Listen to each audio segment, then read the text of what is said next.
Bonjour à tous, nous voici pour le premier récap de cette première semaine du mois d'avril.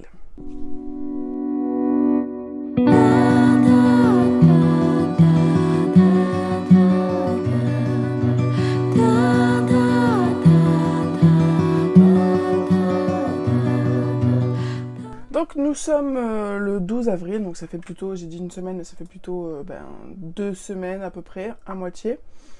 Et donc on va faire un premier point sur mes premières lectures. En tout, nous sommes déjà à 7 livres pour ce début de mois. 7 livres dont quasi que des suites ou alors des débuts de série, mais que je continue dans la foulée. Donc c'est plutôt pas mal. Donc on va commencer par la première lecture avec laquelle j'ai ouvert avril. Il s'agit de cette BD, Les Mondes Perdus, le tome 3. Donc là, on va visiter le site de Pergame qui abrite l'une des plus anciennes bibliothèques. Et c'est trouvé que c'était une très très belle BD, comme les 2 premiers tomes. Je trouve que c'est une vraie richesse historique pour nos plus jeunes, comme pour nous adultes, si on veut apprendre des choses sur l'histoire de manière assez légère et colorée et entraînante. Je trouve que c'est une très très bonne série de BD, et d'autant plus que ça va parler de la condition féminine. Nous allons suivre une jeune femme dont le père est un archéologue et elle rêve, elle veut même... C'est même plus que rêver, elle veut absolument faire le même métier que lui, sauf que bien à cette époque, les femmes, vous le savez bien, nous n'étions pas aptes, selon tous les hommes, ne sont pas aptes à travailler, à avoir sa propre indépendance, etc. Donc là, c'est en 1922, les premières BD, ça tourne aussi un petit peu avant, parce que c'est dans la continuité. Mais voilà, nous allons suivre donc cette jeune femme avec un autre garçon là, qui est aussi le fils d'un ami archéologue de son père. Donc c'est une très très bonne série, ça aussi, que je suivrai ad vitam aeternam, parce qu'on se couche toujours moins bête après avoir lu un de ces numéros. Donc j'ai hâte de savoir de quoi va parler le numéro 4, s'il y a. Ensuite, j'ai commencé une autre série. Alors, une autre série...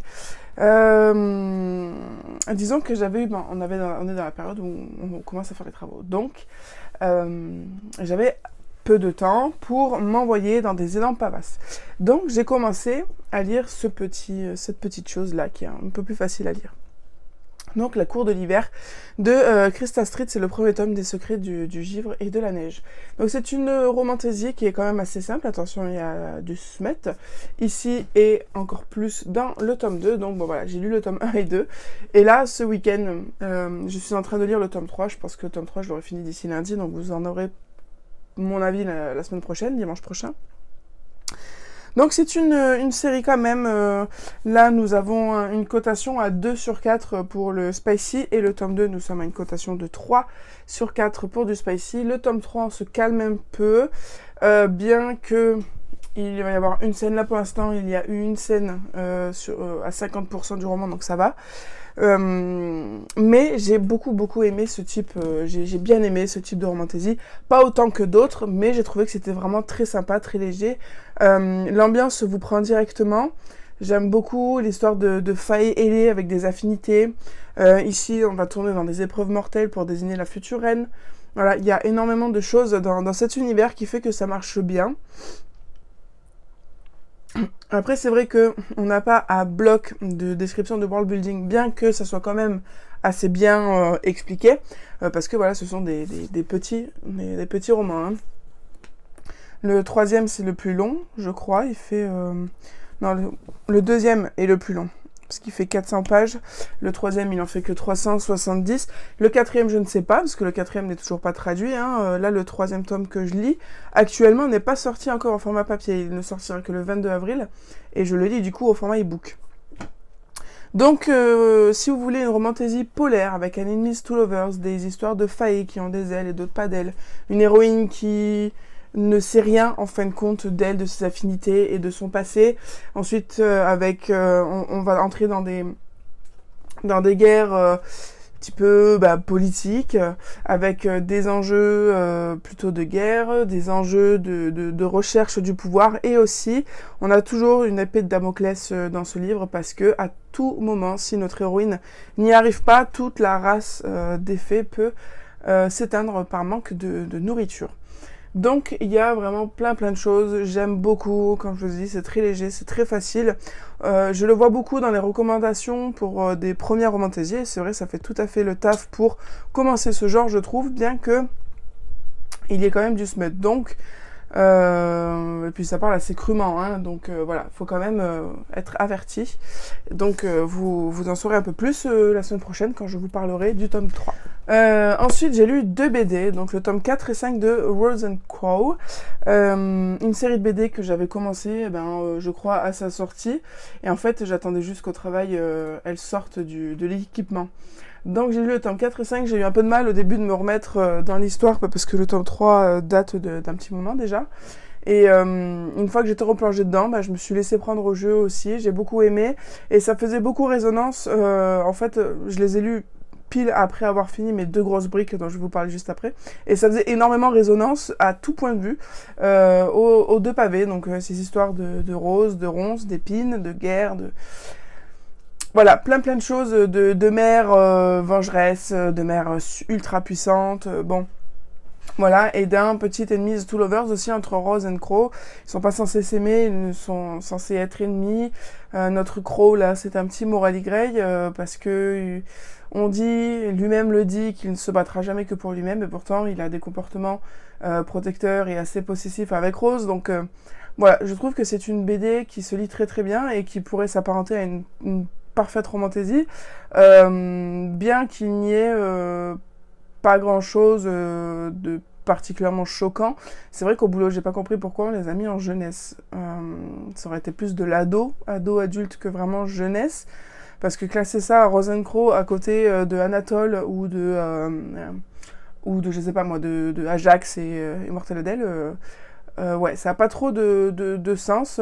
Je pense que ça, c'est plus pour des ados à partir de 11-12 ans, pour bien comprendre les enjeux de cette histoire d'amour impossible. Voilà, mais j'ai trouvé que c'était une très très bonne BD, et apparemment le 5e tome n'est pas le dernier, donc eh bien on attend avidement le 6e tome. Et ensuite, pour terminer cette vidéo, qui ma foi est assez courte, mais ça change, des vidéos de 30 ou 40 minutes, mais au moins j'aurais dit tout ce que j'avais à dire, je vais vous parler, écoutez, de mes plus gros romans que j'ai eu de toute ma vie. Voilà, donc j'ai lu le tome 3 et 4 de Beast of the Briar. Donc nous avons le tome 3 ici, c'est Forge by Malice, et le tome 4 qui est Broken by Daylight. Donc ouais, je me suis enfilé ces 2 livres-là en 3 jours, je crois, mardi, mercredi, jeudi, ouais, je les ai finis jeudi soir. Donc en 3 jours, j'ai terminé ces 2 briques-là. Donc nous avons celui-là qui est à 900 et quelques, 900 pages passées, et celui-là qui est à 1160 pages. Donc, voilà, je me suis enfilé 2000 pages. Et c'est quelque chose que je n'aurais jamais pensé faire de toute ma vie. Et puis au final, l'histoire est tellement bien qu'on ne les voit pas dépasser, ces 2000 pages. Bien que le 4e tome m'est un petit peu saoulé, parce que c'est pas mon personnage préféré, Day. Clairement pas. Mais... il est quand même très sympa et tout, c'était vachement bien à suivre, mais je pense que d'autres personnages auraient mérité aussi d'être un petit peu plus mis en avant, comme dans celui-là, parce que j'ai compris, oui et non, pourquoi ce tome-là était aussi gros par rapport aux autres. Il y a pas que Day qui compte, mais c'est quand même le cœur du sujet. On va développer quand même un petit peu les arcs narratifs des autres, mais vraiment ils sont assez mis de côté. Donc entre les deux, je dirais que je préfère encore celui-là que celui-là. Il y en a beaucoup qui m'ont dit sur Instagram, tu verras, le 4e tome c'est mon préféré et tout, c'est celui que j'ai préféré beaucoup. Et pour l'instant, quand j'en étais à 50%, j'avais dit pour l'instant, pour moi, mes préférés sont les 3 premiers. Mais il y a quand même des choses bien dans ce 4e tome. C'est juste une histoire de préférence au niveau des personnages et au niveau de l'ambiance. C'est vrai que moi, l'été, ça ne me fait pas du tout rêver. La mer, j'aime pas forcément ça. Donc c'est vrai que j'étais pas à l'aise dans ce royaume. Mais vraiment, par contre, dans le royaume de l'automne, le royaume du printemps, encore ça allait. Mais vraiment, le royaume du printemps et de l'hiver, c'est là, moi, où c'est mes saisons vraiment préférées. Et donc là, c'est vrai que quand on décrit l'eau, le sable, la chaleur, la moiteur, le soleil et tout, ça me vend pas du tout du rêve. Alors que les 3 premiers, oui. C'est peut-être ça aussi qui joue au niveau des saisons. J'ai un peu du mal à me visionner dans des choses comme ça, des choses qui ne me font pas vraiment envie. Mais du coup, voilà, j'ai vraiment super hâte de continuer cette série. Malheureusement, de ce que j'ai vu sur leur édition, sur la maison d'édition, la prochaine sortie au sujet de cette série chez Chatterley sera un spin-off. Ça ne sera pas la suite directe. Et ça, moi, les spin-offs, ça m'intéresse pas tellement, comme avec Powerful, comme avec Powerless, où on a aussi 2 spin-offs entre chaque sortie du tome 2 et 3, je crois. Ou après, je sais plus. Enfin bon, voilà, les spin-offs, ça m'intéresse pas tellement, parce que ça va vraiment que se concentrer sur un seul personnage. Et je crois justement que le spin-off dont ils vont sortir, ça sera encore sur le personnage de Day, donc le prince de l'été, sur son passé dans les arènes et tout, et ça m'intéresse vraiment pas du tout. Mais bon, voilà, il va falloir que je prenne ma patience en main et que j'attende le tome 5, surtout que le tome 5 sera apparemment sur le prince Caspian, le prince des épines, et là, ça m'intéresse beaucoup plus, parce que les personnages torturés, on sait pas trop s'ils sont mauvais, méchants, on comprend pas pourquoi ils sont méchants. J'aime beaucoup cette psychologie-là, essayer de décortiquer le méchant. Voilà, en tout cas, c'est une série que je vous recommande vraiment. C'est vrai que le spicy, il y en a beaucoup plus là, hein. Au plus on avance dans la série, au plus il y en a. Certaines scènes sont cohérentes, d'autres sont du pur plaisir et qui relèvent parfois de l'orgie. Donc attention à vous, mais bon, c'est relativement facile de zapper ces scènes-là, je veux dire, hein. Ça se voit venir comme un avion. Ça se voit venir, donc vous pouvez très vite passer et quand même apprécier le reste de l'histoire avec un world building qui est vraiment, pour le coup, super bien travaillé. Je n'ai rien à dire là-dessus. Voilà, c'est juste après des préférences de saison, de personnages, et ça, malheureusement, c'est très très subjectif. Mais en tout cas, j'ai adoré cet univers, je ne pensais pas, et surtout, il faut se l'entendre, jamais de ma vie, je n'aurais lu un livre aussi gros que ça, si vraiment il n'était pas intéressant. Parce que pour moi, ça me faisait peur. Je me dis, mais dans un livre de 1000 pages, il y a forcément des longueurs, il y a forcément des choses qui vont pas du tout me plaire, etc. Et alors, parfois, oui, il y a quelques longueurs, comme je vous ai dit, sur la description des paysages ou quoi. Mais bon, on peut vite passer ces paragraphes-là et se contenter de l'histoire elle-même qui nous intéresse.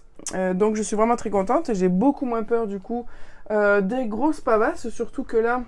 je me suis acheté par exemple la prochaine grosse pavasse que j'ai, c'est Alchemized, qui fait 900 pages. Donc là je me dis bon, j'ai lu 1100 pages, 900 pages je peux le faire, surtout que lui aussi fait 900 pages, donc lui il est plus gros que ces deux-là, donc je me dis ça peut le faire. Après, tout dépendra de l'histoire. Voilà, pour que ça me tienne sur 900 pages, il faut vraiment que l'histoire soit entraînante et qu'il réunisse tout ce que j'aime pour que ça marche. Donc on verra bien quand est-ce que je le lirai. Mais voilà, j'ai d'autres pavasses aussi comme ça. Donc voilà. Celui-là, il a l'air gros aussi. Mais alors chez Bookmark, c'est bien parce que c'est écrit très très gros à l'intérieur. Donc on dirait que lui, il en fait pareil 700-800, mais en fait non, il en fait que 500. J'aime beaucoup les éditions Bookmark pour ça. Elles ont une police d'écriture et une mise en page qui me font du bien aux yeux. C'est écrit très très gros. C'est écrit assez gros avec des mises en page assez larges et tout. Donc c'est vraiment très bon pour les yeux. Alors que lui aussi c'est écrit pas mal, mais c'est quand même écrit plus petit. Voilà. Mais ça se lit très très facilement. Et je pense que du coup, cette série-là, et peut-être aussi La Cour de l'hiver, mais j'attends de voir pour me prendre la suite en format papier. Mais je pense que ces 4-là, je vais me faire un plaisir de les jasper moi-même, avec les couleurs, avec des fleurs. J'ai plein de pochoirs de fleurs et tout, ça peut être vraiment bien. Donc voilà, peut-être que je vais m'y adonner le week-end prochain ou autre, je sais pas. Mais voilà, en tout cas, foncez sur cette série. Je pense qu'elle peut vous plaire si le smut ne vous dérange pas. Et si vous aimez les saisons, les pouvoirs via aux saisons, les destins liés, etc. Voilà, écoutez, je vous fais plein de gros bisous. Je vous dis à très bientôt sur la chaîne pour une nouvelle vidéo.